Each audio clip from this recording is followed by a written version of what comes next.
Raise a Little Hell. This image in 2022 was awarded an excellence by Professional Photographers of Canada, PPOC, BC. It also got the best in class in conceptual illustration. It was the judge's choice and received the Jan de Haas Award. The maker was chosen Photographer of the Year, and this image made it as a finalist to the World Photography Cup representing Canada. Welcome to Award-Winning Images Explained. My name is Manpreet and I'm your host. This is a channel where we invite an award-winning photographer to explain how they created their award-winning image. Now, if this is a topic that interests you, make sure that you hit the subscribe button. Today, we have a very special guest. I know, I say this every time, but this guest is really special. I personally have been a fan of her work for the longest time. And she started in photography 10 years back and has done headshots, part of Peter Hurley's headshot crew. She's done portraits and she's done sports. And then when COVID hit, when the pandemic hit, she concentrated her effort in illustrative composites. Now that got her in 2019 the best in class with a merit in portrait category by the Professional Photographers of Canada, BC, that's PPOC BC, for their image salon. Then in 2020, she got the best in class with a merit in the experimental category with PPOC BC. In 2021, she was the Photographer of the Year with PPOC, as well as a Diamond Photographer with PPA, which is Professional Photographers of America. And then in 2022, she was awarded the second time the Photographer of the Year with PPOC BC, and she was on Team Canada representing Canada in the World Photography Cup. Then for 2023, she's the only photographer that I know who's got 3 images as finalists in the World Photography Cup. So all the way from Whistler, BC, welcome Diane Hanna. Well, thank you so much, Manpreet. That was quite a introduction there. Thank you. And you deserve every bit of it. Oh, well, thank you very much. And thank you for having me. Oh, you're welcome. I've been actually looking forward to this interview. Personally, I'm very excited. Now, this, what I just told about you, most of us can go on the website and read about this. But tell us in your words who Diane Hanna really is and how in a short period of 10 years you went from getting started in photography to having 3 images in the World Photography Cup. And that's quite an accomplishment. Actually, yeah, that's quite exciting. I think I probably have so many images accepted because I couldn't make up my mind which one to send in. So I actually did send in 8. So I did send, I didn't know which ones they would like. Well, when we did move to Whistler, I did take up a camera and like a lot of people, I did landscape. Oh, macro is so much fun. Also light painting, night photography. But I found my hard drive was getting full of images and I couldn't really sit everyone down and make them look at all my photos. So I thought, well, why don't I go and do portraits? At least one person would be interested in looking at my images. At that time, I ended up getting a couple ebooks and reading through them, and it was so difficult. You had to have triangles here, this side, do this, don't do this. And I thought, oh my goodness, okay, let's start with the head. I'm just going to start with the head and get that figured out. And that's when I ran into the Peter Hurley. And his group, the Headshot Crew, is just amazing. They have a contest a week, the Headshot Crew, Headshot of the Week, and you can submit your image and you get critiqued on it. It's very tough love. They definitely let you know where you're falling short, which is awesome, because usually your friends and family will tell you all your images are great, which is not the way to learn. Mm-hmm. They also have Headshot of the Month and Headshot of the Year, and they have prizes. But the most important thing is you can see everyone's critique, and it's just such a great learning experience. From there, as you said, COVID, and I've always had an interest in composites. I did the Nikki Harrison. I did her workshop when we could go in person. Ben Shirk, I actually went to his place. I did his. That was a 3-day one. That was awesome. So I've always been kind of interested in composites, but you never really have enough time, I guess. But during COVID, there was lots of time, and lots of time to do a million tutorials. We're so lucky now that we have so many education sites. Creative Live, the Sue Bryce, which is now, I don't know if it's Portrait Master, but that is amazing for learning how to pose. Mm-hmm. Just so many educational places that you can go to, or tutorials to download to learn.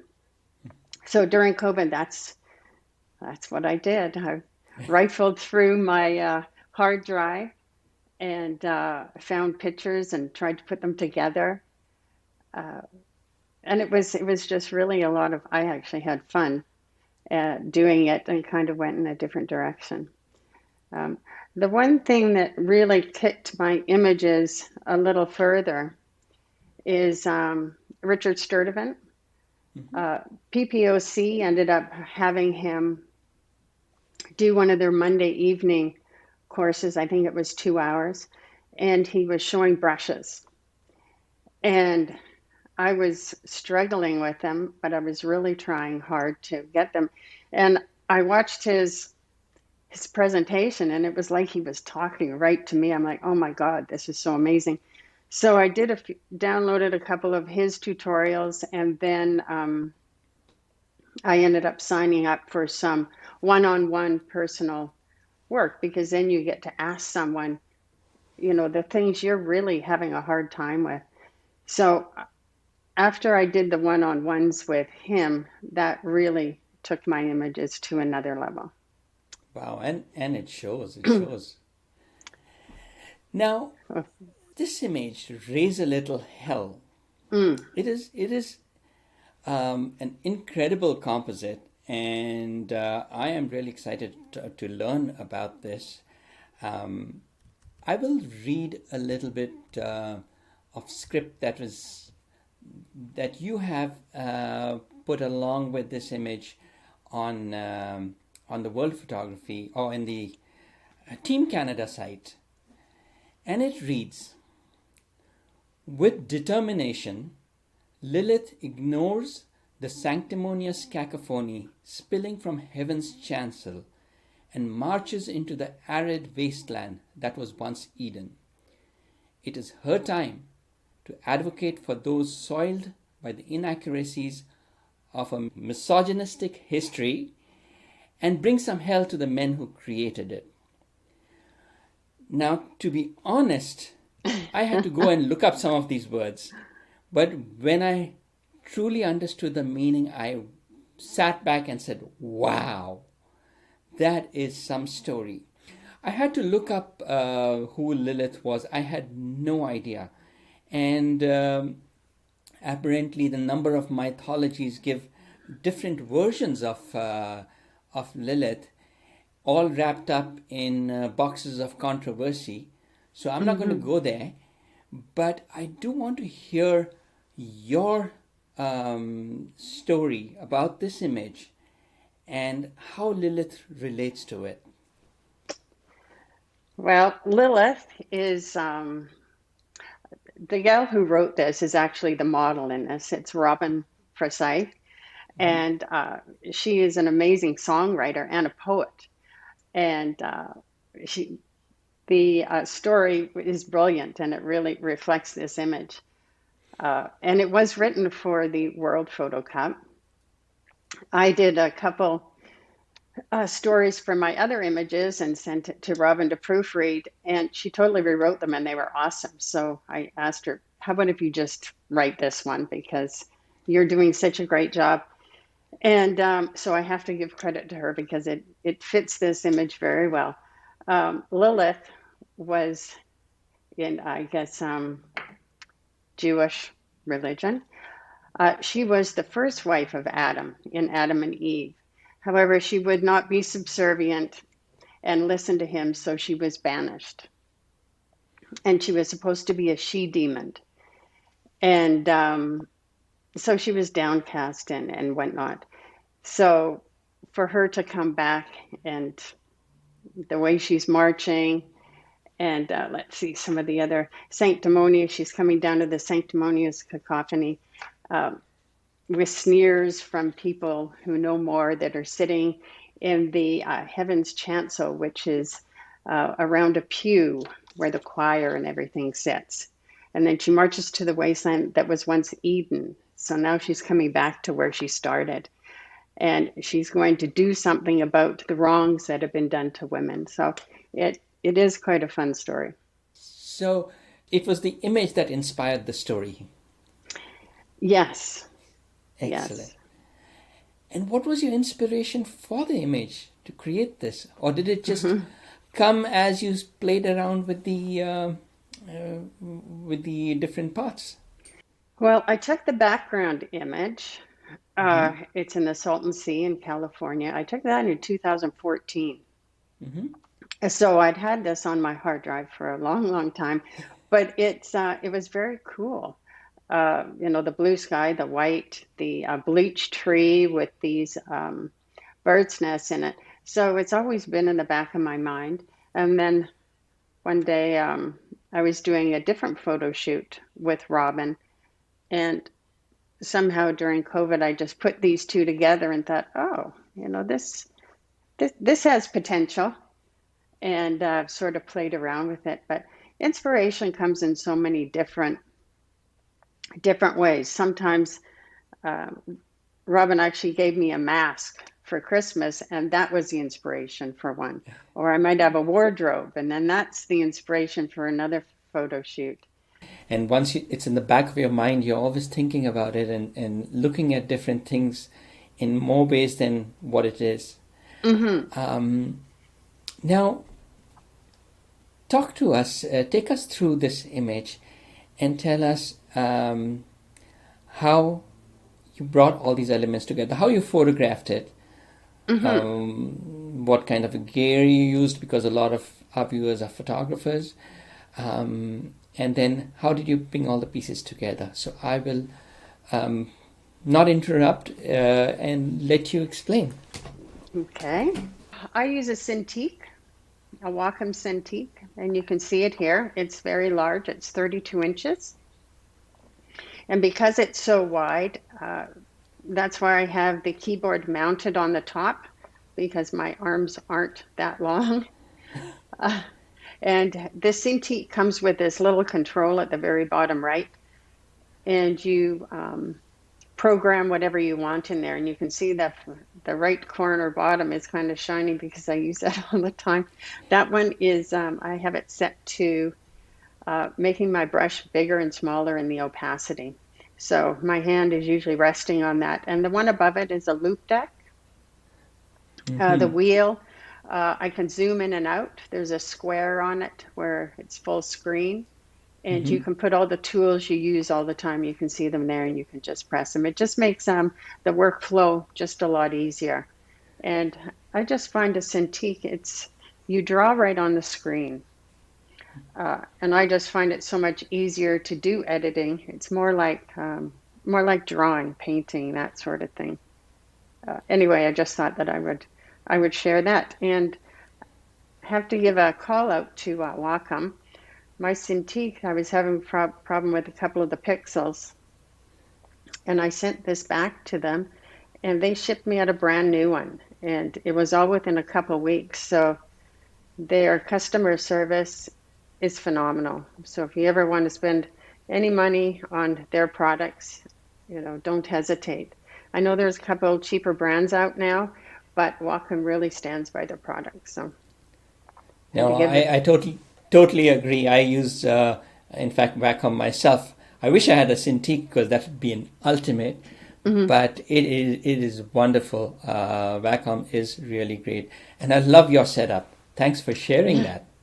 Yeah, it's kind of it's a bit of a cockpit, but it really makes editing quite a bit easier for me Yeah. anyway. Everyone has their own way of working, but I just find that quite good.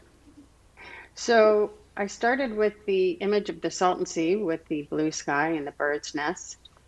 And you can see Robin on the upper right here. I did this outside.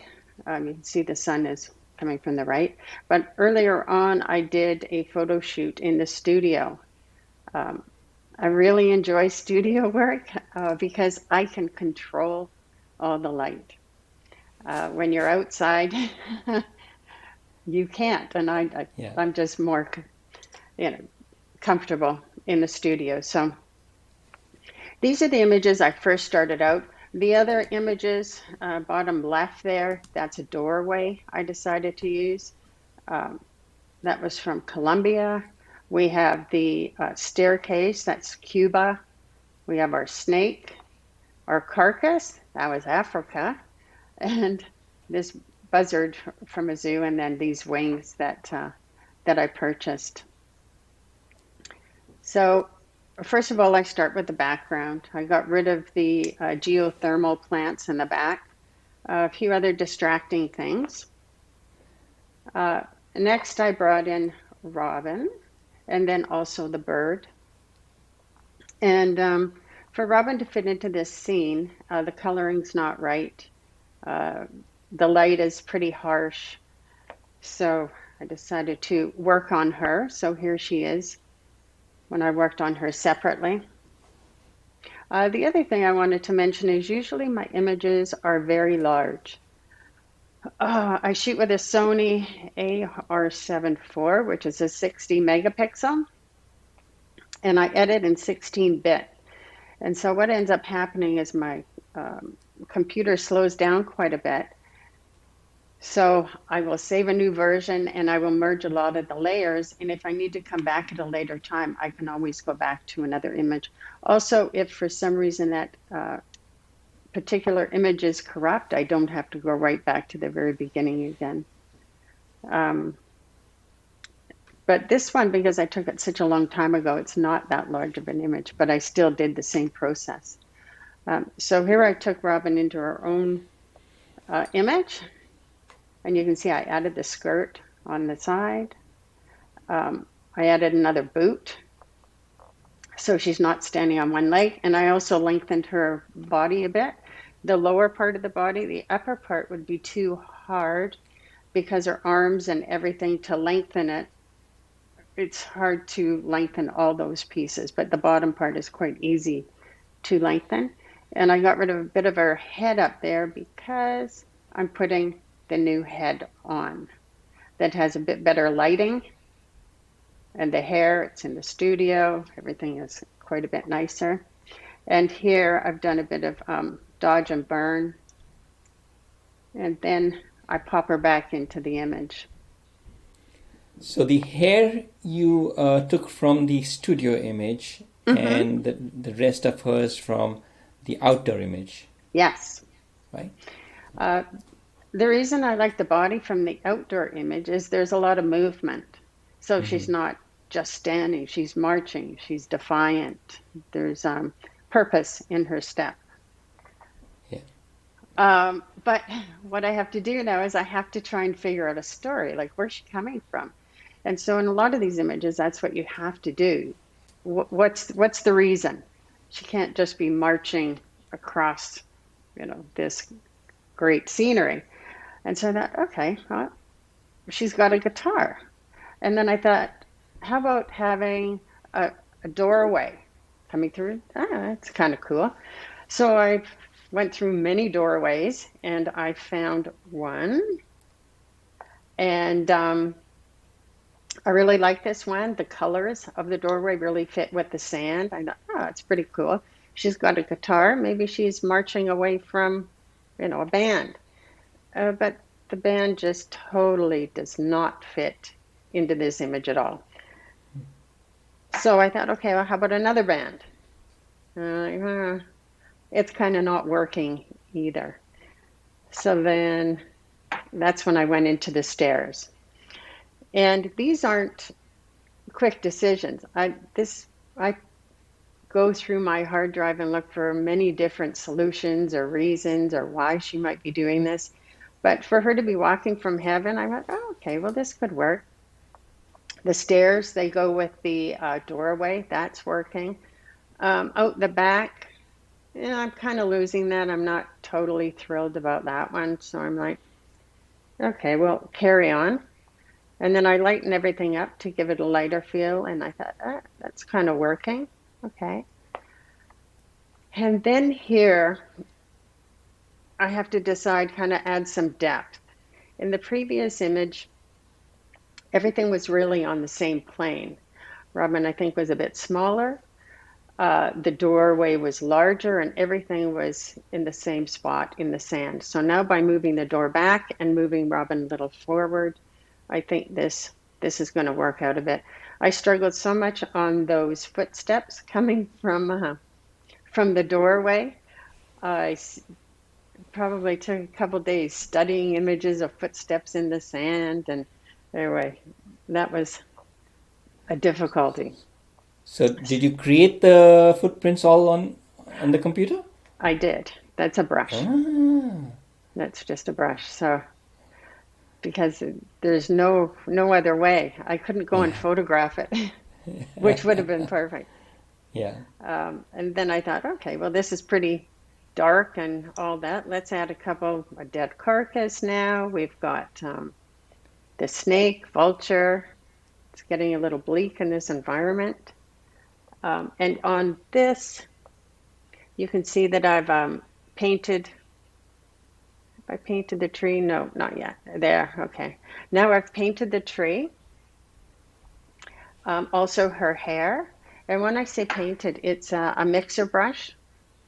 And you go over it lightly and you kind of blend all the colors in a little together. So it makes a painterly image. And that's why I've done all of it to kind of go together. You can see I also thought maybe birds in the sky could work. I was looking for maybe vultures circling. That was kind of the best I could do from what I had taken pictures of. So I thought about that. And then I decided that was just getting to be a little distracting. So they ended up going. Then I started doing a little bit of toning, and I thought this works really good with the blue and all that stuff. And I've got to kind of work on the shadows on the snake and the carcass. So you can see I'm slowly working, looking at a lot of images on the internet, trying to get that shadow working. Added a bit to the skirt.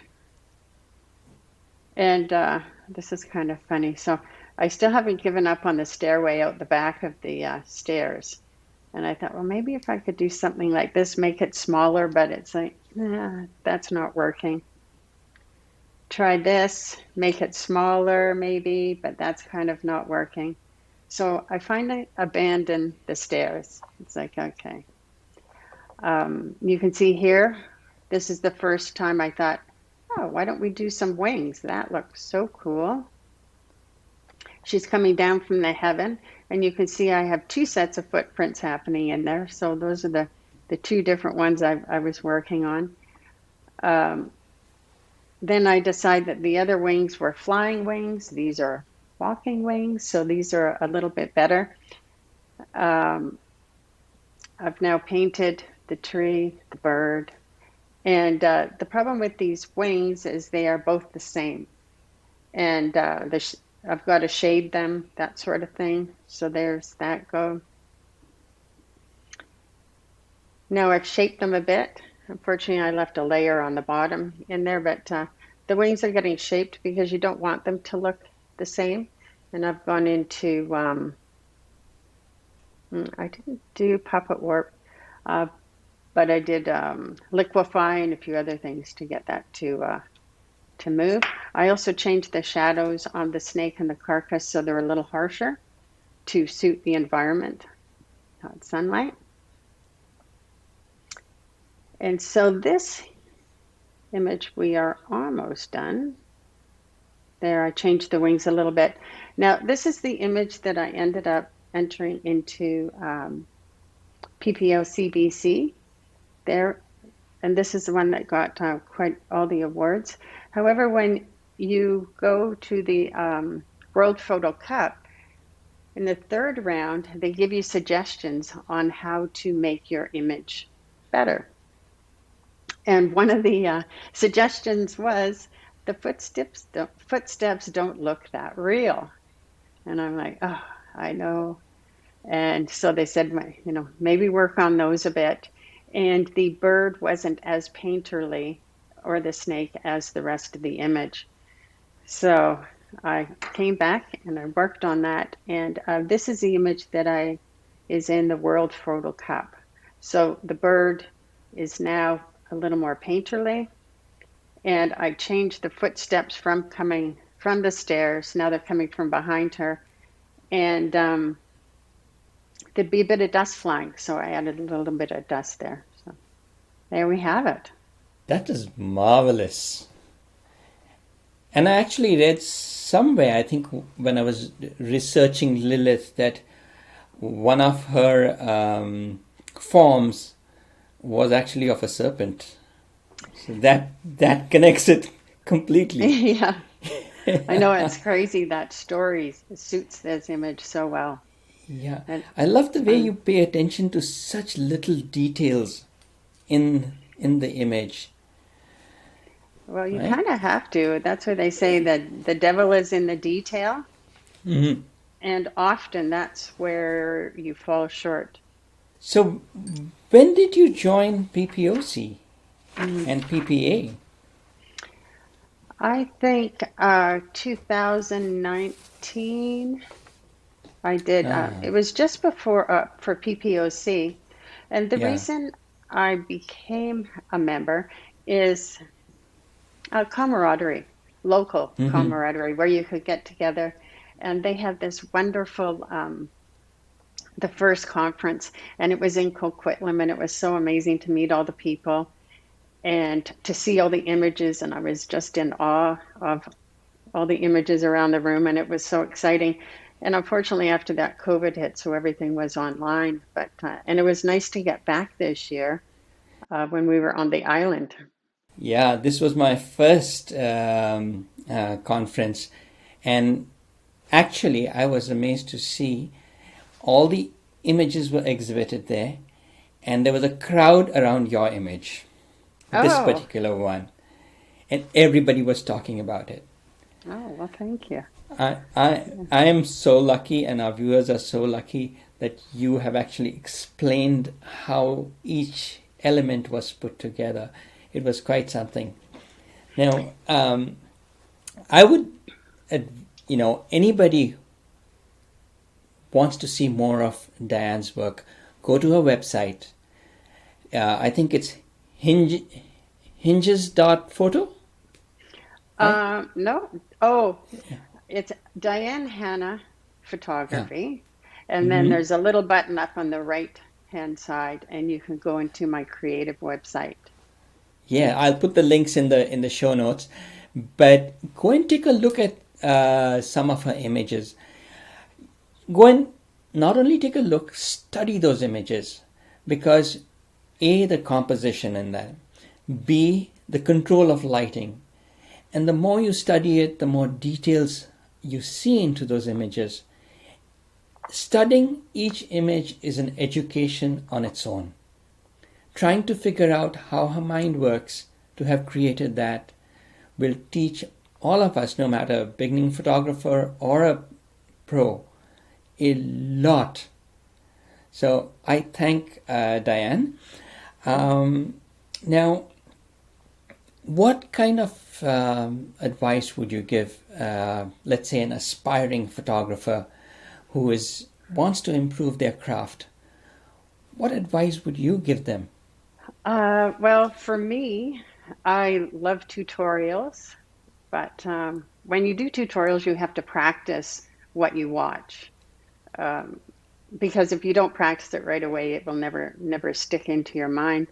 And I also think competitions, getting with a group, having that's why the Peter Hurley thing is so great. You get constructive, it's constructive criticism, but you have to have a thick skin, and it can't be, sometimes it's like, oh, it's pretty harsh, but they're not there to be mean to you. They're there to make you better. And same with entering competitions. What's so great is, for one thing, you get to share your images, but you get really good feedback, and you end up having a goal. Because how many of us need to have a deadline so we get things done? Other than that, you just don't end up having enough time, or you do other things, and to end up having this. And if people like it, it's so rewarding that people actually want to look at your images and that sort of thing. So it's yeah, and we're so lucky nowadays that there are so many courses online, and they're not all that expensive anymore. So we're lucky for that. Wow. No, it's been an honor to have you. Twice over Photographer of the Year. Diane was also the Diamond Photographer at PPA, which is Professional Photographers of America. And then to be in the World Photography Cup, to have 3 images entered, is quite something. Congratulations, Diane. Oh, well, thank you so much. Yeah. Now, if our viewers want to reach you or follow you, what's the best place? I probably post the most on Instagram. I'm not a real good social media person. If you have any questions, you can always shoot me an email. My email's on my website. I'm always open to answering questions or pointing someone in a direction where they could find answers that they would like. Well, thank you so much, Diane, for coming on the show and talking to us. Now, if you like this episode, make sure you give a thumbs up, and don't forget to subscribe. Thank you. Thanks so much for having me.